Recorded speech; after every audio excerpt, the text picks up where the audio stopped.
yerine getirdiğinde bütün Allahu Ekber, Allahu Ekber, la ilahe illallah, Allahu Ekber, Allahu Ekber ve lillahil hamd. Mabedimizi dolduran aziz kardeşlerim, bayramınız mübarek olsun. Bayram sevinmektir, sevindirmektir. Bayram kardeşliğe, dostluğa, ahbaplığa uzanan eldir. Rabbani bayramın hem bizlere hem bütün İslam alemine hayırlara vesile olmasını temenni ediyor. Bu bayramın Filistin'deki, Arakan'daki, Suriye'deki, Irak'taki, Afganistan'daki, Çeçenistan'daki ve bütün İslam alemindeki ve hatta dünyanın dört bir tarafında zulme maruz kalan bütün Müslümanların acılarının bir an olsun dindirmesine vesile olmasını Allah'tan niyaz ediyorum. Rabbani bayramınız mübarek olsun. اليوم العيد عيد كلتكن مبارك عيد الإسلام كله مبارك. Bayram, Ramazan bayramının bütün İslam coğrafyasına, bütün İslam aleminin uyanışına, vahdetine, birliğine, uhvetine, uyanışına vesile olmasını Cenab-ı Allah'tan dilerim.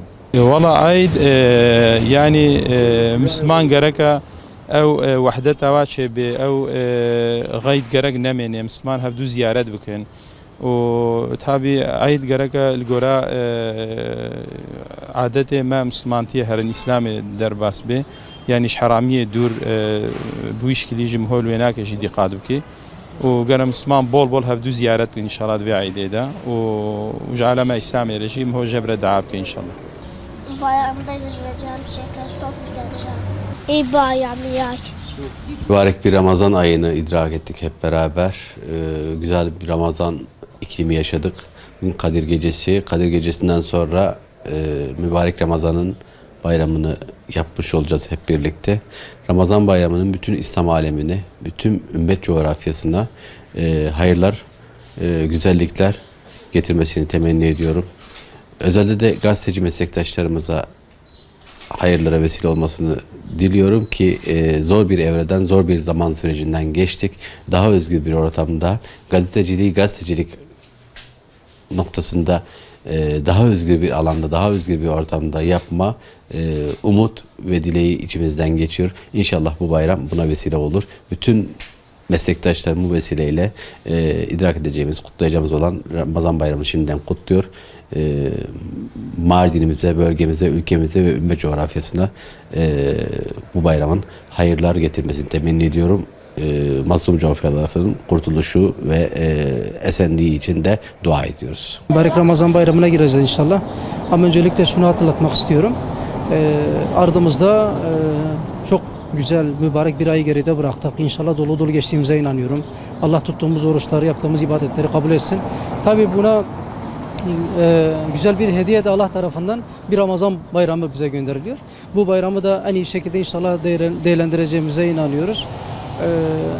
İlk başta hani annemizi babamızın elini öpeceğiz. Annesi babası olmayanlara da tabii üzülüyoruz ama onlara da Allah'tan rahmet diliyoruz. Ramazan bayramının milletimize, ülkemize, tüm İslam alemine hayırlar getirmesini diliyorum. Herkesin bayramı numara kutlu olsun. Huzur istiyoruz, huzur. Başka dileyeceğimiz bir şey yok. Huzur istiyoruz. Teşekkür ederim. Ramazan bayramı için herkese mutluluk, huzur dolu diliyorum. O kadar. Tüm İslam alemine hayırlara vesile olmasını diliyoruz. Rabbim İslamiyet'i her daim en yüce din olarak kılsın. Ramazan bayramı bütün İslami aleme mübarek olsun. Güzellikler getirmesine Allah'tan temenni ediyoruz inşallah Teala.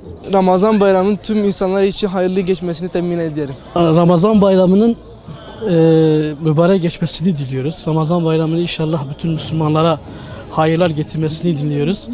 Ramazan bayramında hem sevinç hem de hüznü beraber yaşıyoruz. Çünkü dünyanın birçok tarafında bulunan Müslümanlar maalesef bayramı yaşayamıyorlar. Çeşitli farklı zulümler, baskılar altındalar. Ama her şeye rağmen bu bayram bizim bayramımızdır. Müslümanların bayramıdır. Elimizden gelinceye kadar bayramlarımızı eski bayramları hatırlatacak şekilde kutlamaya çalışalım. Akrabaları ziyaret etmeye çalışalım. Müslümanlar için dua edelim, ümmet için dua edelim. Dini vecibelerimizi yerine getirelim ve bayramlarımızı daha fazla canlandırmaya çalışalım. Elhamdülillah bu bereketli ayda Ramazan ayı sonucunda Rabbimiz tarafından bize hediye edilen Ramazan bayramını yine en güzel şekilde kutlayacağız.